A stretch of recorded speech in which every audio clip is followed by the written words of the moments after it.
Hey guys, today we're going to be talking about the most important question of homeschooling, and that is, why do we even do it in the first place? That's next. We talk about the church, family, theology, and even entertainment. In fact, if it's Christian, we're talking about it. This is the Mike Charleston Show. All right, welcome to the Mike Charleston Show. I am Mike Charleston, and today I am joined with my wife, Sarah. Hello, everybody. And Chuck and Larry are not with us today. So, in fact, Chuck is on vacation, and he's kind of on vacation. He's in California, and Larry is en route. In fact, when you hear this, he will be here. That's right. So he will be not here, but he'll be at the house and he'll be moving here. So anyways, today what we're going to be talking about is homeschooling. It is that time of year when the kids are in session. Yep. And and parents are happy that their kids are going back to school. But I was going to say, the parents are cheering. I don't know if the kids are all cheering. Yeah, the kids are kind of happy. But so we're going to be talking about schooling and, of course, don't know much about history. Don't know much biology. That was me.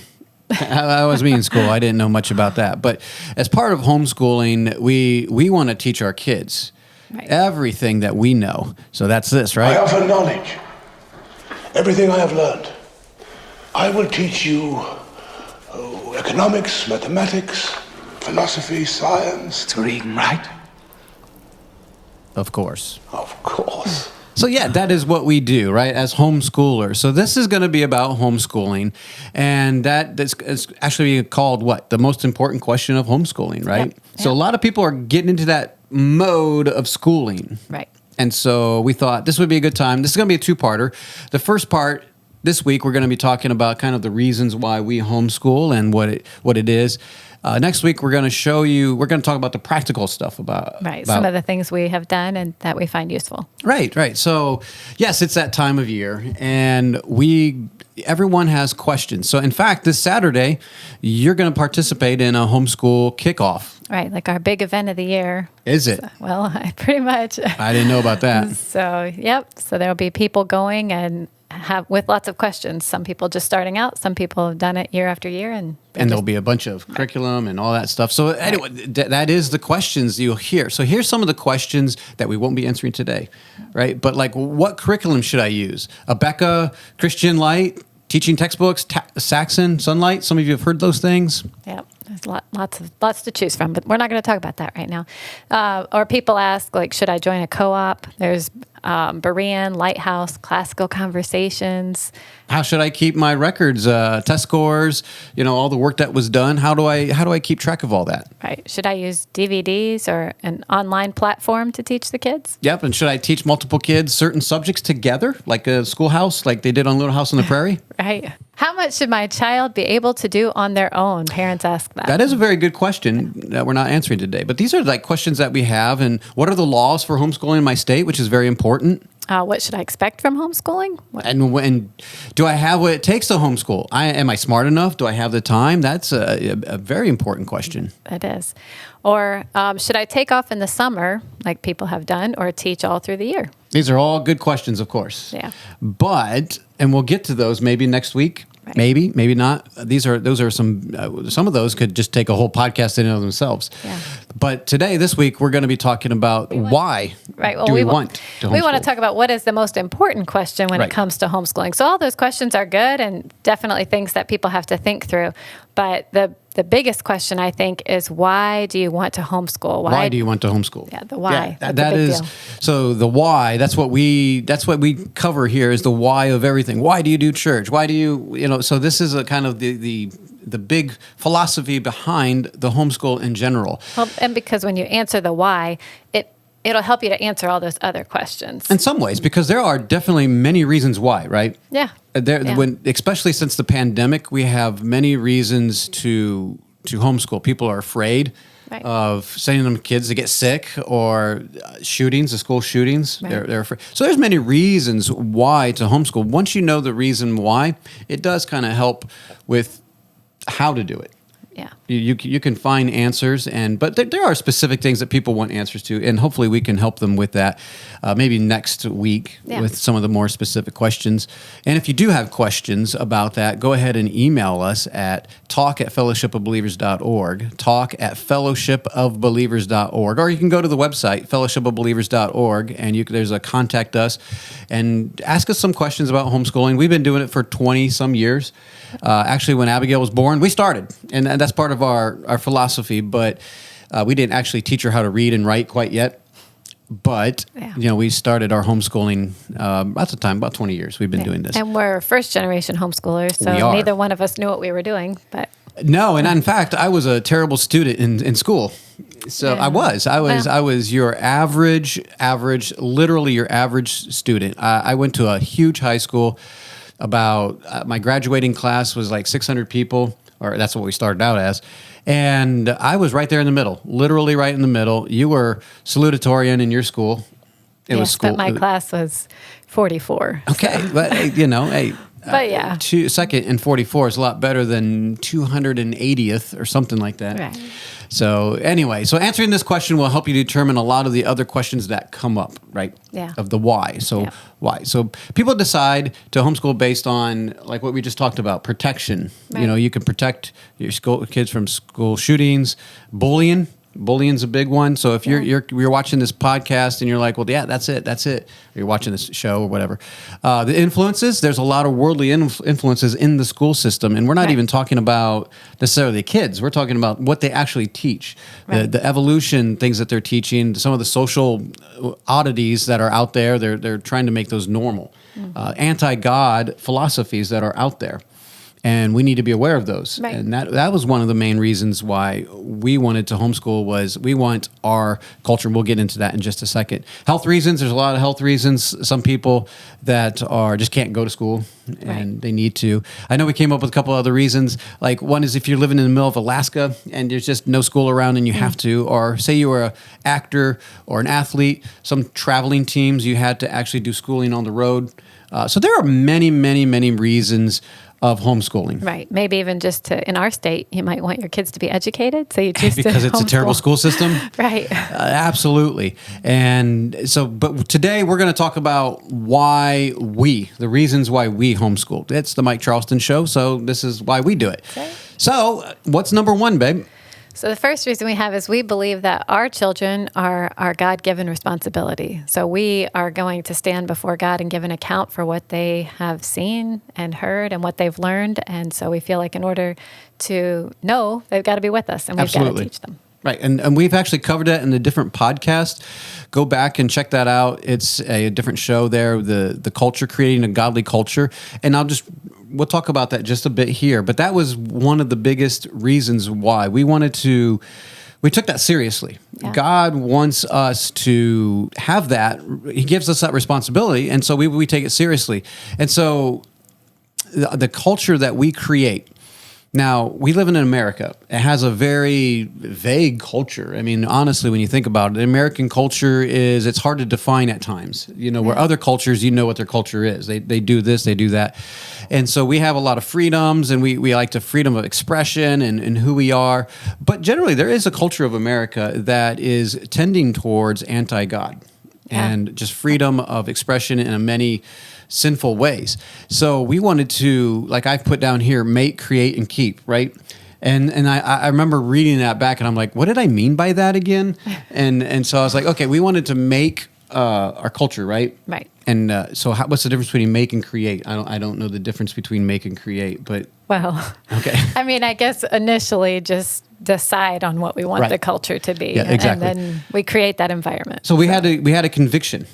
So a conviction of who we were going to be, of what God wanted us to be by reading the scriptures and saying, okay, it's my responsibility to raise them up. And actually, why don't you go ahead and read the Deuteronomy passage there? Okay. It says, "Hear, O Israel, the Lord our God is one Lord, and thou shalt love the Lord thy God with all thine heart and with all thy soul and with all thy might. And these words which I command thee this day shall be in thine heart. And thou shalt teach them diligently unto thy children, and shalt talk of them when thou sittest in thine house, and when thou walkest by the way, and when thou liest down, and when thou risest up." That sounds like a lot of time. Yeah, that was Deuteronomy 6, 4 through 7, by the way. Yeah, I forgot to say that. And while we're at it, might as well do Proverbs 22:6. Okay, it says, train up a child in the way he should go, and when he is old, he will not depart from it. So that train obviously means we have a part to play in showing them how we want them to be. Absolutely. So there's many other verses, but some of those verses that we read, so that helped us make or kind of come up with our convictions. And then we wanted to create. So, okay, how do we do this? I don't have a clue, what we're doing. And so obviously we were at that same phase that maybe some of you are, where we sought out help.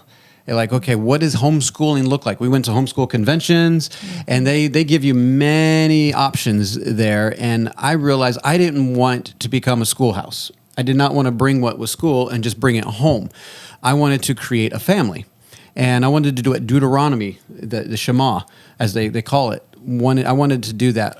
I wanted to raise up godly sons and daughters, and I wanted them with us and to obviously be educated. But the most important thing was to bring godliness into the home. Right. And so after we figured out what our convictions, then we created it by actually coming up with a plan. And to be fair, we probably changed it a number of times. Oh, I'm sure. Yeah. And then the keep. What about the keep? The keep is... Not in the castle. Right. No, so I mean, we started out with a plan, but then we have to carry that out all through, a couple of decades worth of years. We keep our culture going, and this is a big, big deal. So why don't we read Deuteronomy 11:18 through 19? This one's hard to read because I want to sing it. Okay. No, you can sing it if you want. That's okay. Anybody out there want to hear her sing? No. Therefore shall ye lay up these my words in your heart and in your soul, and bind them for a sign upon your hand, that they may be as frontlets between your eyes. And ye shall teach them your children, speaking of them, when thou sittest in thine house, and when thou walkest by the way, when thou liest down, and when thou risest up.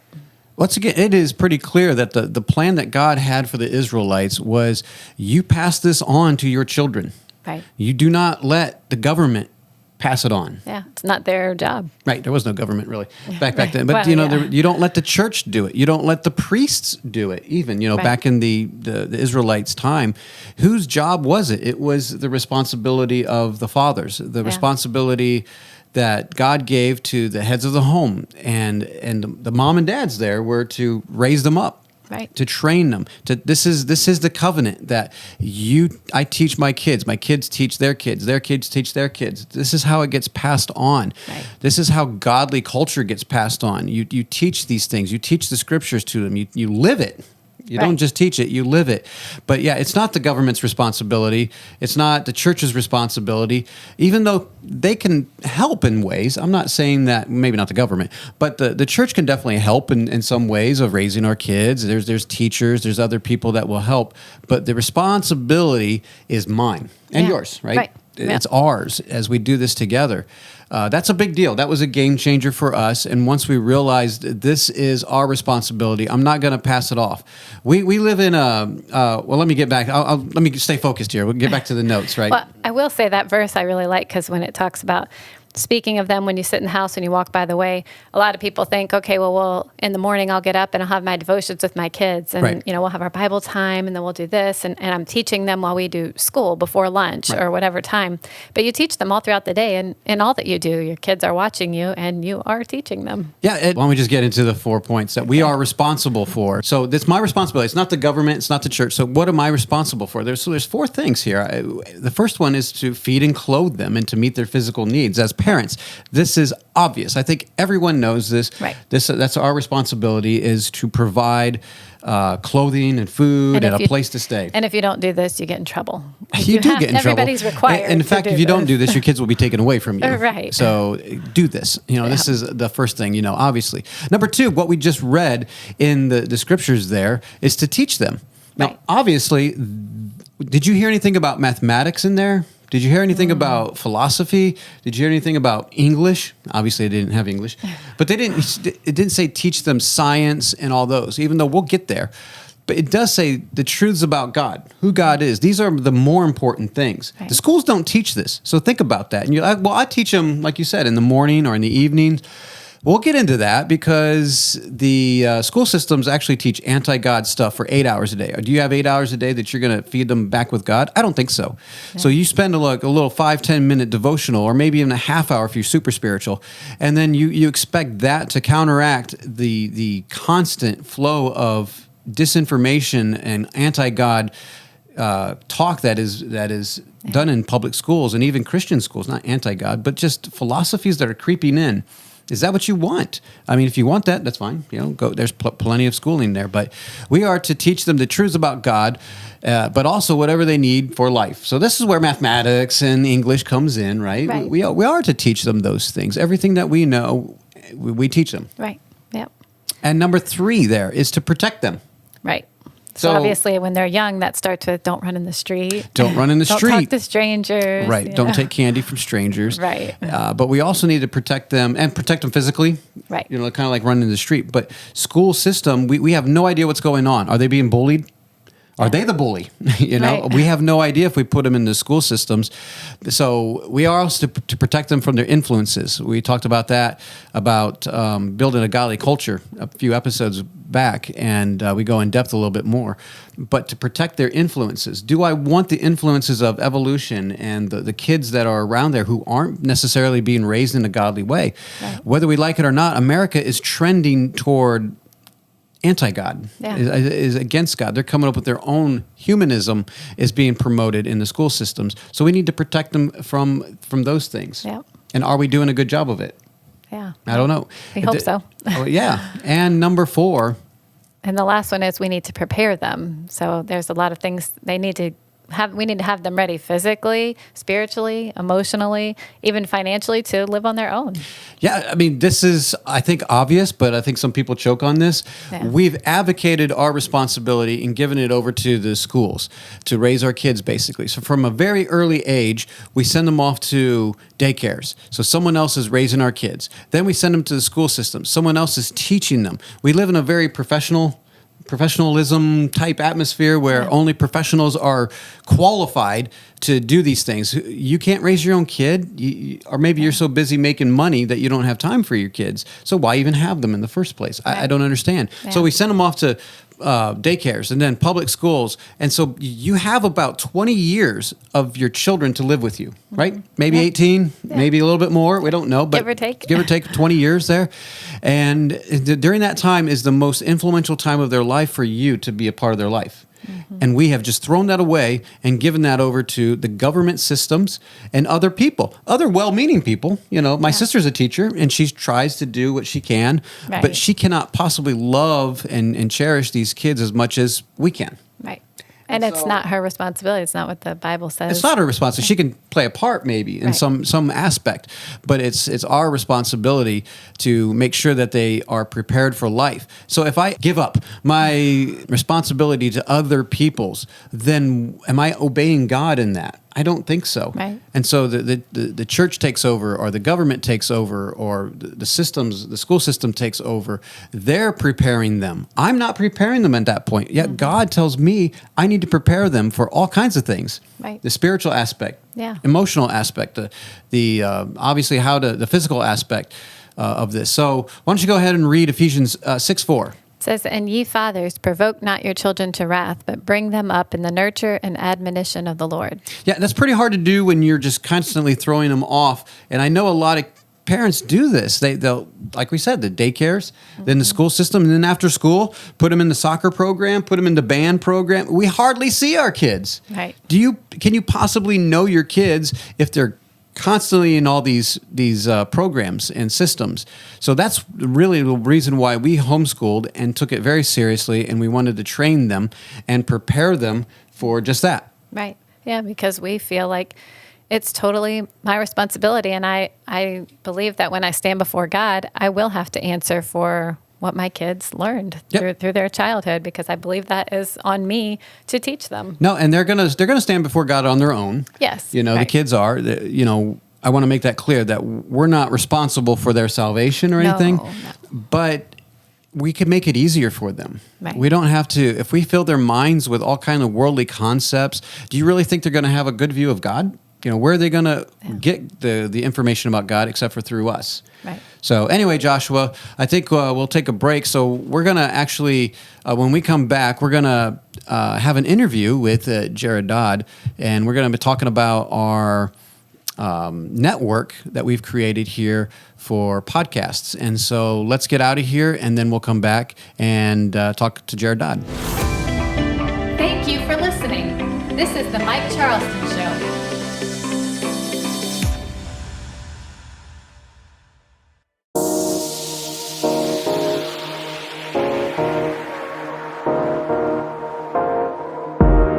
Okay, we are back. Mike Charleston Show and my wife, and we are here. Yes, thank you. The live audience, they seem to clap the same every time. We told you we're going to have an interview with Jared Dodd from Jared Dodd Ministries, and that will be here in just a second. But before we bring him up and knock you out over here, we're going to talk about what we've done this week. I know there's some people out there that are interested in what we have been doing. This was a difficult week for our church group and for us. We had a death, a family in our fellowship. His wife mother passed away. Yeah. And it was actually kind of sudden. She hadn't been in the hospital for more than a week, and she passed away, and she leaves behind 4 children. And a number of them, 3 of them, are very young still. Yeah. And so it was a very, very tough time. We spent a lot of time up at the hospital and praying with them, just spending time with them, just encouraging them. So it's just one of those things that is part of life. And it sounds like a weird concept there, but death is part of life, and we are all going to the grave. Fortunately for her, she is a believer.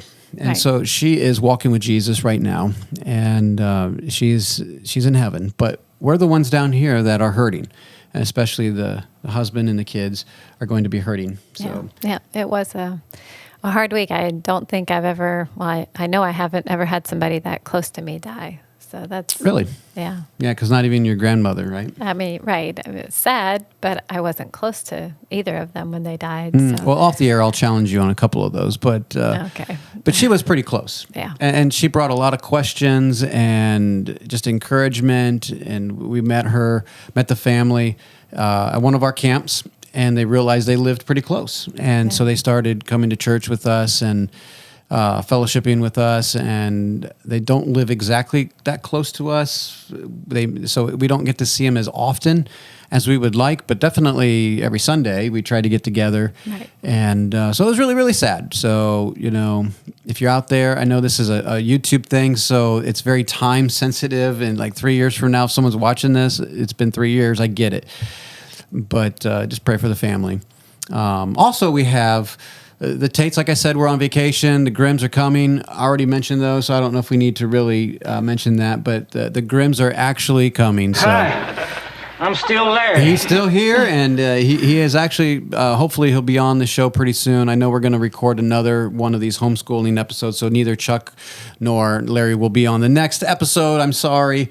But eventually, I know we keep dragging it out, that Larry will actually be on the show. He's coming. He is coming. So trust me, he will be here. And the Tates will be back, but they're going off to see one of their sons that's in the military. So good for them. Yeah.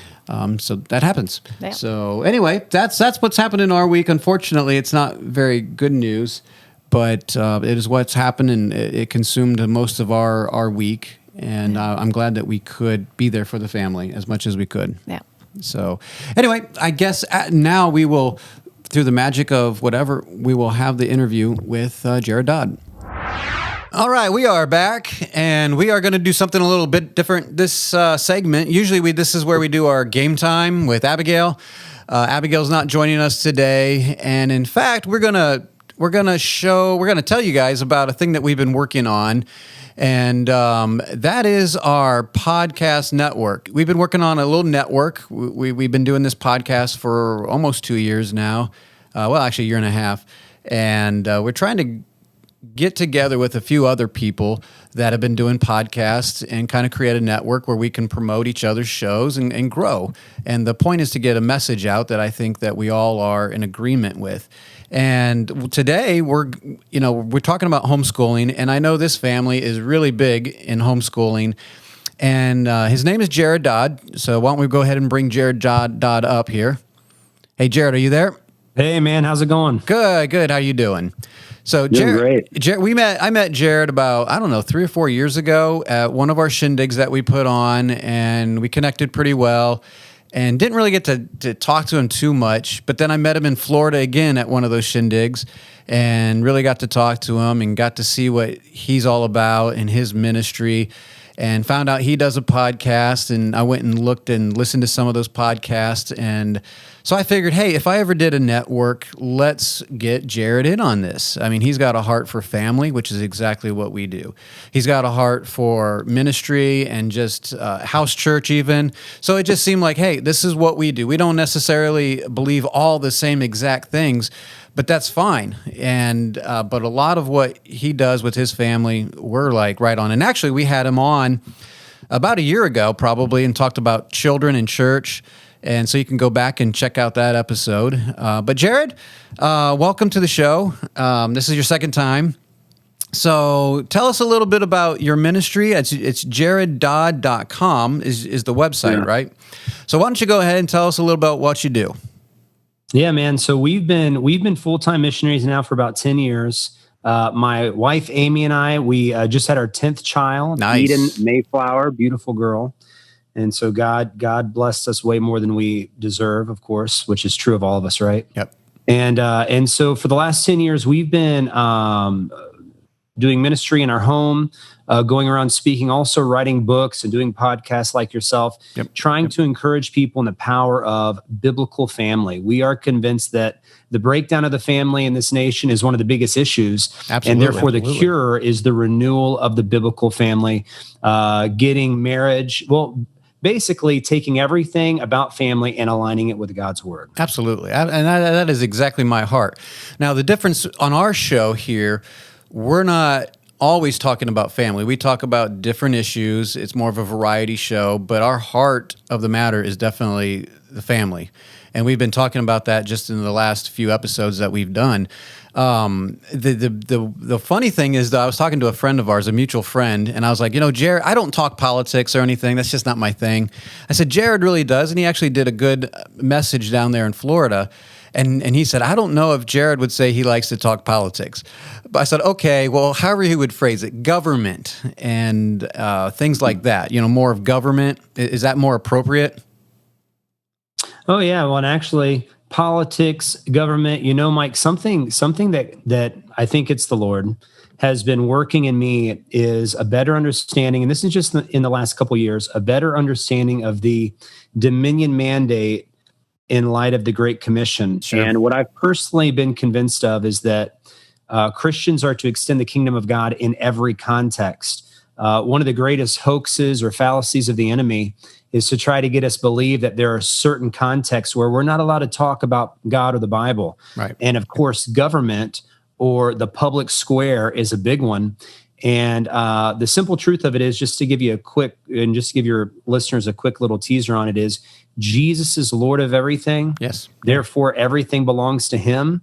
And so the enemy has hijacked those things. Our response as Christians isn't to abandon them.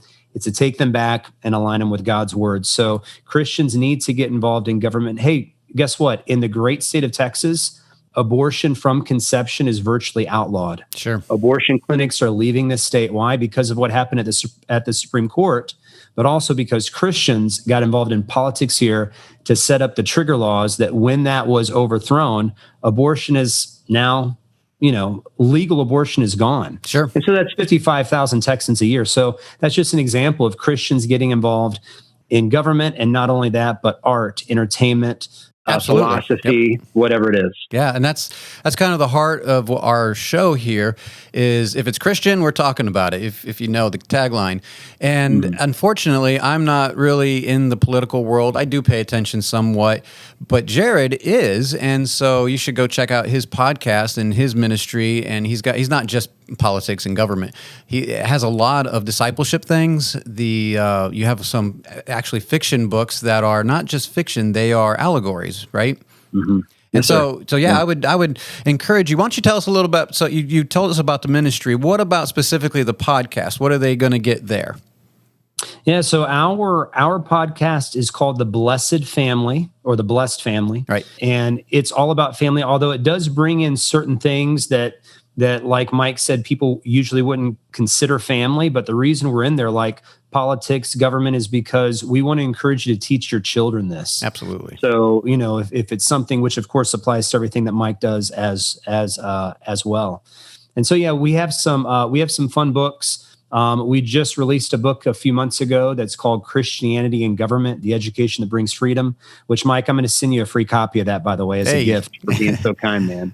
That's cool. And, but yeah, so you'll find a lot of just practical tips on family. This last Tuesday, our show was called Stop Nagging at Your Children. So just different aspects, which it's really easy. People like, how do you come up with your topics? I just look in the mirror and see my shortcomings and like, okay, I need to be challenged. So let's put it out there. Sounds good. I mean, that sounds great. I know I've listened to a few episodes. Honestly, I don't listen all that much anymore. I don't listen to anything anymore because I haven't been working as much. And that's usually when I listen to podcasts. But I know a lot of people have asked me about different podcasts that are out there. And so we thought, why don't we create a network and encourage other Christians to support these other Christian podcasts? And so Jared came up, and so his website is jareddodd.com. That's JREDDODD, a lot of D's there, .com, jareddodd.com. And his podcast is The Blessed Family radio show. You can search that on whatever. But if you go to the website, fellowshipofbelievers.org, we have a link there to the network, and it has all the shows that we are supporting, helping with, and as part of the network. And so we really do appreciate Jared being a part of this. Thank you very much, Jared. It means a lot to us. And I hope the listeners go out there and check you out. That'd be great. Hey, man. Thank you so much, Mike. Really, really appreciate it. All right, man. Sounds good. Take care. Thanks. All right. We'll see you.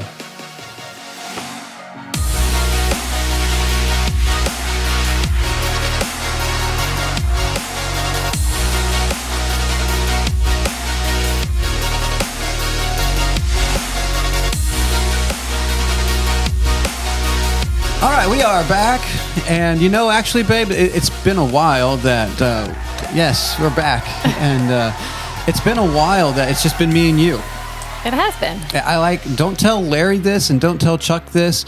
So if you're listening out there, don't tell them this, even though they probably listen to this. But I mean, I don't know. Maybe we got to kick them off the show, and it's just got to be us. Ooh, I don't know. I'm just kidding. But no, we love Chuck and Larry. But I do like having my wife. It's like we got chemistry or something. I don't know. But yeah, I think we do have a little chemistry. So anyway, so we finished off the last segment, or the first segment, with preparing. Right. Being prepared. Well, let's go into that. That's point number 2 that we have here, right? Our second reason that we homeschool is because we need to prepare our children for life. And that's not just the academics. And most people, when they think of homeschooling, we all think academics, the math, science, history, which is a part of it.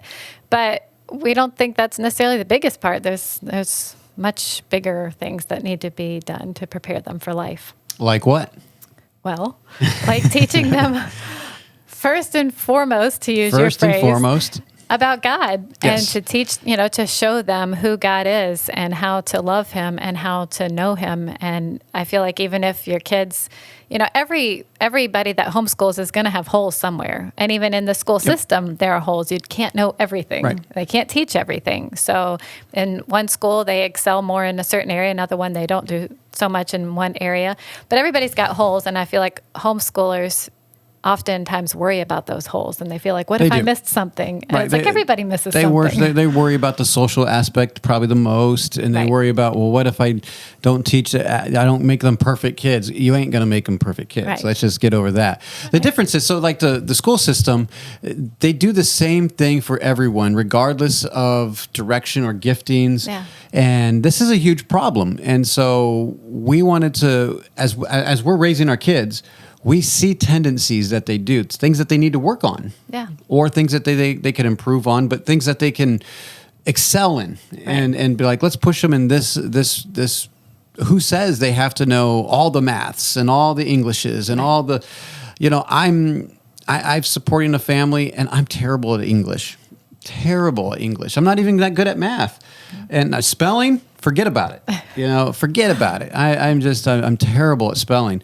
And yet I can function. So it's okay, Yeah. Now, granted, I'm not a lawyer or a doctor or any professional like that, but I'm able to. You got the Mike Charleston show. I got the Mike Charleston show, spelled SHIW, right? And no, it's we can still make a living. You can still. We want to prepare our kids for that, right? And even the timing of schoolings, because like in school, everything has to be done at the same time. Every kid, if you're 5, you learn this. If you're 6, you learn this. And when you homeschool your kids, you find, this one's maybe not ready for this subject yet. Or, sometimes we take a little too much leniency, but like our girls learned how to read a lot sooner than our boys. Yeah. And I was getting a little frustrated, like our boys are dumb. And they're not dumb. They just didn't want to read the silly books. They wanted to read manuals on how to put lawnmowers together, and I'm like, you're not even close to be able to read that. But they didn't want to read all the cheesy little kids books. Are You My Mother? But once we kind of figured you got to get this so you can get there, and they finally got there. They can read. They're brilliant kids, but it was like I think school systems stifle creativity. And homeschooling allows that creativity if you allow it. If you just bring the school system into your home, forget about it. You're just doing the exact same thing for the exact same reasons, for the exact same purpose. And once again, we're asking why. Why are we doing this? Right. Do we want to be just like everybody else? Or do we want the children to be what God wants them to be? Right. And the best way to do that is to observe, to watch, to pay attention and say, okay, they got a bad attitude over here, let's correct this. Or, man, they're really excelling in art or really excelling in math. Like our oldest, Abigail, she is a nerd, if I can call it that. But, she is very rigid. Yeah. And some of she'll lay out things. She's got charts and all that stuff. That's not me. If you need something organized on some document on a computer, she organizes our camp, basically. Right. And so she does all the music and all the registration and all the stuff for the shindig here. And that's all organized by her. Yeah. For the most part. And I tell her the vision, and she organizes it. Right. And you do that to a point, to a certain point, but she really gets into that. Rebecca, on the other hand, couldn't care less. She is so out there at times. She's just like, whatever. She's more like me. Yes. In a lot of ways.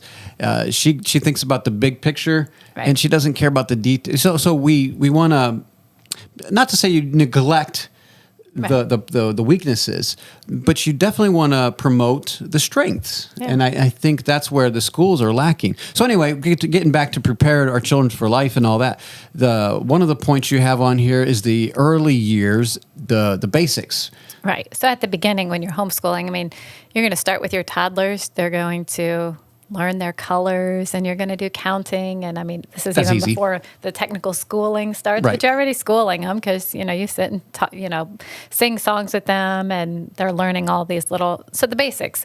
And that's pretty much the same for most kids. And then as they get older, your schooling starts to change depending on, like you say, the strengths and weaknesses of the kid. And again, you don't neglect, everybody needs to know how to read and write and do some basic math, but you can work more on things that that this is going to be something that they're really good at and they need to know more about. So, and then the sons and daughters things, are the boys and girls, or I know this isn't popular in today's world, but there are differences. Right. The boys and girls, sons and daughters. I want to raise my sons up to be men, and I want my daughters to be raised up as women. The school system doesn't care about that. Right. They just want to raise you up as the same. You guys are all robots.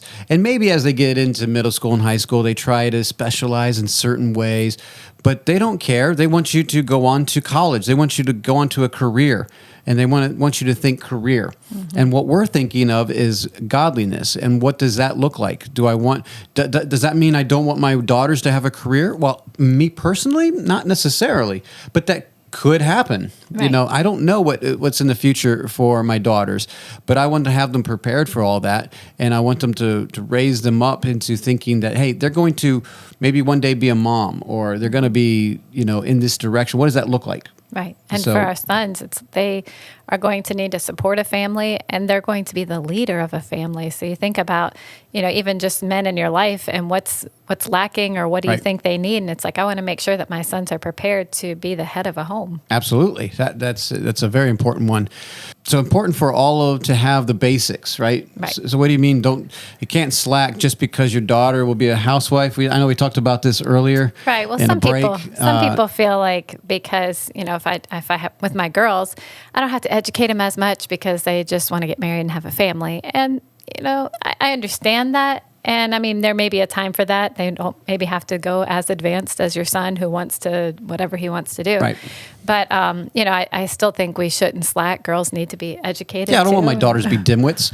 I mean, Right. like seriously, I want my kids to be educated. I want them to know about things, to take care of themselves, and to have an outlook on life. They Right. walk outside and they don't even know who Hitler is. That's kind of embarrassing. Right. But it's not about being embarrassed or not embarrassed. But I want my daughters to be well prepared, because one day they're going to be teaching their kids. Right. I mean, this is kind of how it works, and I need to be educated. I want you to be educated as much as possible, also. Yeah. So don't fall into that trap. Well, my daughter's just going to be a housewife. Well, a housewife has to know a lot of things. Yeah. Like actually, you take care of the finances, the books. I mean, like I said, I am the vision. This is the grand picture. Here's the budget. What do you think? And then you actually do a lot of the nitty gritty things. Right. And so is that a man's job?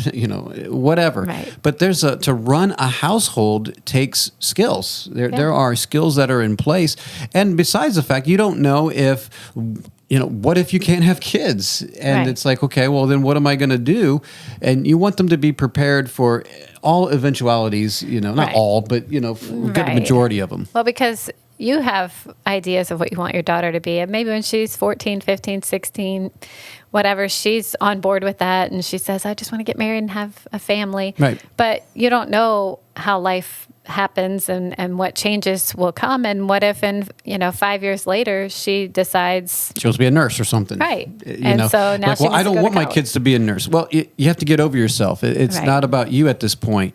Your kids are going to make choices eventually, and sometimes they actually might make different choices than you, Right. which is fine. We're trying to teach our kids to have convictions for themselves. I forget what I was saying earlier to you, but I don't know if you remembered what I was saying. Probably not. But, we're teaching our kids to have convictions, and sometimes they might actually differ. We want to teach our kids how to learn, a desire to keep learning. Right. That was in the notes. I think you took them out. I don't Well, know. I have right there. Give them a desire to teach themselves. So that's what. and Oh, you I were guess I got to talking- keep reading. Yeah. Teach themselves. So if you give your kids a desire to learn, whatever it is, they're going to want to keep learning themselves. Right. So don't be afraid that I have to know everything. Yeah. Because honestly, I don't know how to do everything. There's no Right. way. But like Joshua right now, he enjoys music and creating music and editing, and at least I think he likes in editing. And he spent a lot of time watching videos of how to edit, how to make things a little bit better. How to promote a YouTube channel. Right, how to do all these things. Is that going to help him in the future? I don't know, but it's taught him how to, like, I'm interested in this. I know how to go about seeking that. For us, I wasn't interested in learning until I got out of school. And then I had to teach myself to want to learn these things. But if we don't give them a desire to learn, they're going to stop learning when they get older. Yeah. And so we have to give them that desire to want to keep learning. Right. And I think that's and in part of that, to go back to what we were just talking about, is they may actually come up with a different conviction.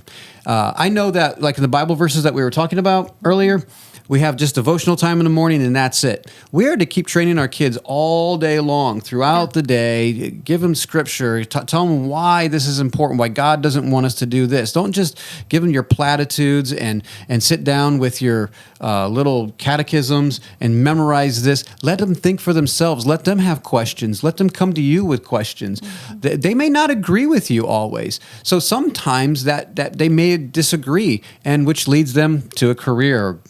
I don't want my daughters necessarily to go out and have a career, but I don't know what is part of their life that God would want them to do. Yeah. And so I don't want to be so arrogant just to think that they have to do whatever I want them to do, and they have to, it says train them in the way they should go. Not in the way that you want them to go, the way that they should go. And the only way you can know that is to spend time with your children and see their positive things about them, the things that you can show them the way God wants them to be. Right. So I think that's a very good differentiation there, huh? Yeah, absolutely. Well, and I think, it just is important, like you say, the spending time. That's a really big deal in homeschooling, is not just me sitting down and teaching them, but you really getting to know them, and you should know what their strengths and weaknesses are. You should know what their desires are, things that they're interested in. So talk about them. Yeah. If you don't know, talk about them. And I don't get to spend as much time, so I'm behind the ball a little bit on that one, where I have to get caught up by you, like, okay, what's going on? And there's no shame in that, because some of the guys were away working, right. But hey, like, what's been going on here? What I didn't realize, like, I just found out Jeremiah does not like mint. I know this is like nonsense; it doesn't matter. But I'm like, what are you talking about? You've been in my house for 20 years, and and you never knew you don't like mint. For one, what's wrong with you, Jeremiah? Mint's awesome. Well, I just what kind of toothpaste would you want? Like bubblegum toothpaste? We tried cinnamon at one point, but I don't know. But that's just a small thing that everyone else in the house knew that.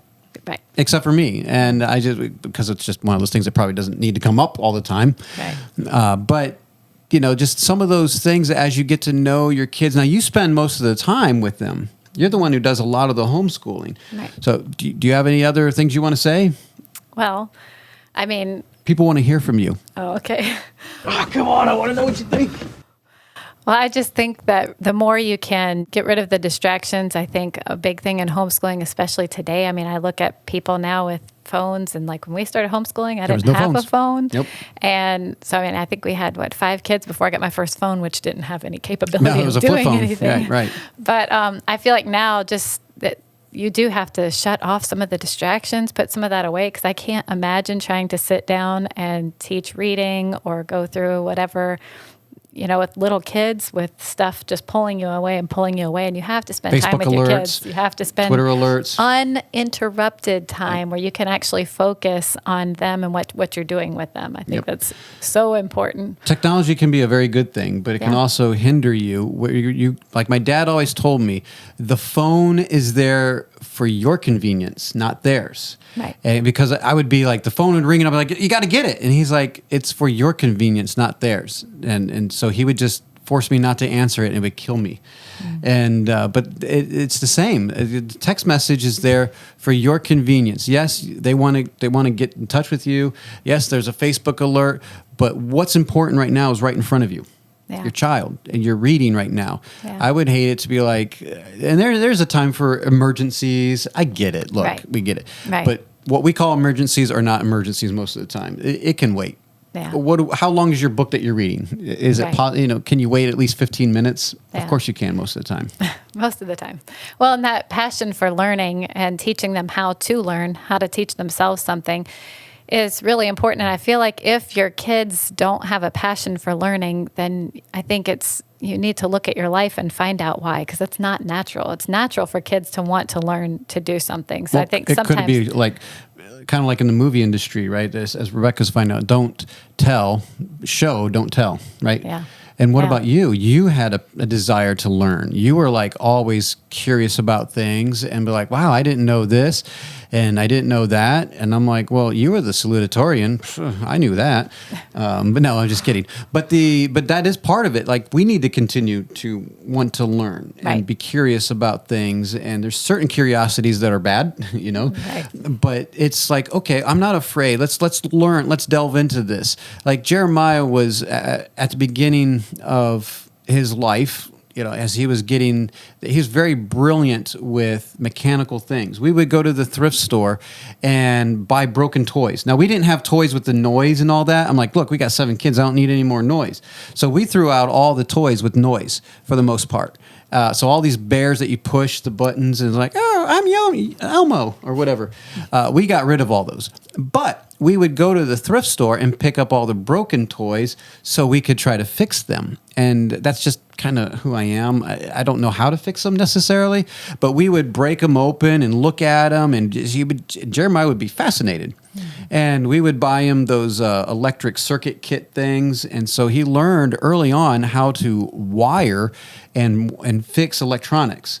Yeah. Well, obviously he got a heart for that. And he was like, he wired our house, wired projects in our house when he was 10 years old, 12 years old? Maybe less than that. Right. Yeah. So it's kind of crazy when we think about it. But he got into computers and computer programming, and we were a little concerned because we didn't want him to go into that world necessarily. But once again, is it what we wanted? We have to do it in a way that's godly, though, and show him the dangers. Because let's be fair, there's dangers in every occupation. Right. If you're not, this is a world. This is a dangerous world. It's a sinful world. So we can't just always protect them from every single thing, but we've got to teach them how to do that. So I don't know if we've really given the why. I don't know. Have we given the why pretty much? I think so. Well, I mean, the big thing is that it is our responsibility. It is our responsibility. And we believe God's given us. So by the way, that Joshua, this is the recap. So this should help you out. So this is the recapping here. Right. So, and I think that's huge when you realize that God has placed them in your hands to raise, to teach, and it's pretty much all on us. It is. So, I mean, the helps are there, and people, and church and extended family, and all these things can be helps. But ultimately, it's up to us to make it happen. Our responsibility before God, create culture and all that, and then to prepare them for life. I had 3 reasons, and I gave them to you, and I was like, and I merged them. I know you did. I knew, but what were those 3 reasons, basically? Because God says to. Yeah, that was one. And then you talked about the culture. Right. And then you said it's practical. Yeah, it's very practical because when you actually homeschool and you're doing a pretty good job, for one, you're going to do better than the school system can do, honestly. Right. They're going to be smarter. The tests have proven it. If you have any bit that you care, any part of you that cares, they're going to do a little bit better because you care more than the teachers do. And you're on with them every step along the way. So it's very, very practical in that way. But that's like the last reason that I wanted to homeschool. It was mainly because God said. And so whatever reason you're homeschooling, that'll help the answers to a lot of those other questions we had at the beginning of the show. To how you're going to do it. Because when you go to look at curriculum and you're trying to decide about the co-ops and all these things, when you know why you're doing it, it'll help you to answer some of those questions. And we had all those questions early on too. Yeah. And it was overwhelming at times. It because can be. It's if you start bringing the schoolhouse into your home, and that's when I said, forget about it. Let's just sit down. And you know what? They come early where they're small, like little babies, and they don't need to know everything. So you just start with colors and numbers and counting. It gets easy, and you have time to learn these things. So don't be overwhelmed, and don't be discouraged that you can't homeschool your children. You can. And actually, next week we will talk about some of those practical things. A lot of the questions that people have about homeschooling, we will answer some of those questions or give suggestions and helps. We don't obviously have all the answers in the world. Definitely not. But we could talk about things that we've done and resources that we have found and that have been helpful for us. Yes. So maybe they'll be helpful to others. I know a lot of people have those questions. Yeah. So anyway, if not, you just remember to go to our website, fellowshipofbelievers.org. Check us out there. We have some articles, not as many articles as we'd like, but the podcast network is there. Check out the other shows. Please help support them too. And we'll see you next week as we talk about some more homeschool questions. Hi, I'm Joshua Charleston, the producer for The Mike Charleston Show. If you enjoy listening to the show, please help us spread the word by liking, subscribing, sharing, leaving a review, or just tell a friend. If you're watching on YouTube, feel free to leave a comment down below. If you'd like to be a part of the show, please email us at talk@fellowshipofbelievers.org. We look forward to hearing from you. We hope you enjoyed listening to The Mike Charleston Show. The Mike Charleston Show.